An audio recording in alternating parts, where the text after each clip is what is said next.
Kabayan, pag nag-abroad ka, sasampalin ka ng hirap ng buhay na akala mo dati pa chill-chill lang. Marirealize mo na yung salitang hindi pinupulot ng pera na dati naririnig mo lang sa mga magulang mo.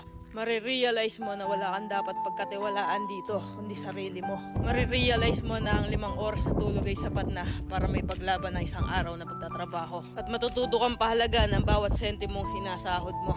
Matututo kang magtiis at magpasensya kahit minsan ikaw ang nasa tama. Matututo kang maging independent o mag-isa dahil wala ka namang aasahan dito kundi sarili mo lang. Matututo ka rin ditong lumaban kahit ayaw mo na at hindi mo na kaya pero wala ka pa rin choice. Wala kang choice kundi kayanin na lang. Marirealize mo na hindi pala totoo yung sinasabi nila na masarap ang buhay dito sa abroad. Kasi pag nandito ka na, masasabi mo na lang talaga sa sarili mo na ang hirap pala. At totoo din yung sinasabi nilang lahat na nasa abroad ang pera pero wala dito ang saya.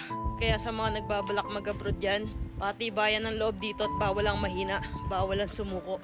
Kasi dito mo mararanasan ang realidad ng buhay kung saan patatagan ng loob ang labanan.